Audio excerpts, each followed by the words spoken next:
بنگلہ دیش کے شہر ڈھاکہ سے بذریعہ انٹرنیٹ مدنی پھولوں سے نوازا رکن شورا حاجی محمد علی اتاری نے باب الاسلام سندھ پاکستان کے مختلف مدنی مراکز فیضان مدینہ میں جمع امجدی کابینات کے اسلامی بھائیوں کو دعوت اسلامی کے مدنی کاموں میں شرکت کا ذہن دیا۔ حیدرآباد فیضان مدینہ لطیف آباد نمبر 4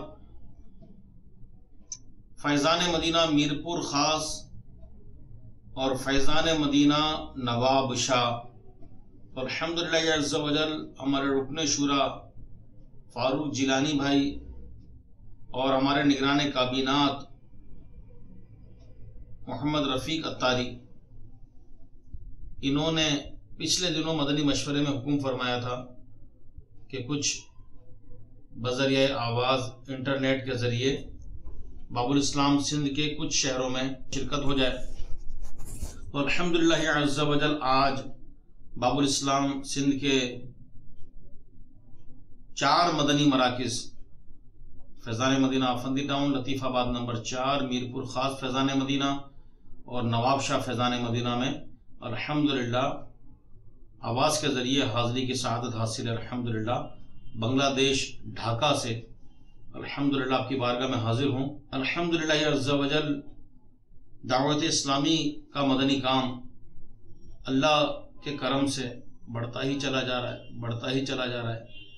یہ آقا علیہ الصلوۃ والسلام کی نگاہ خاص کا فیض اثر ہے۔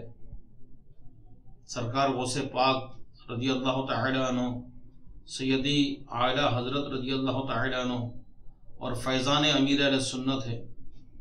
الحمدللہ الحمدللہ کہ مدنی کام دعوت اسلامی کا تیزی سے بڑھ رہا ہے۔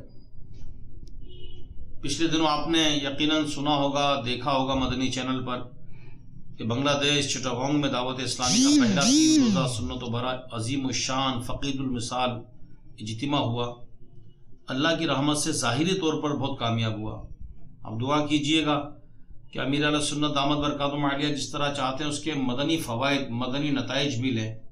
اصل کام پبلک جمع کرنا، رش کرنا نہیں ہے، اصل یہ کہ لوگ نیک بن جائیں، اللہ رسول راضی ہو جائے، دین کا کام بڑھے، دعوت اسلامی کا کام بڑھے، لوگ گناہوں سے توبہ کریں، نیکیوں کی طرف آئیں، نیک بنیں، نمازی بنیں، سنتوں کے پابند بنیں، قرآن پاک کی تلاوت کرنے والے بنیں۔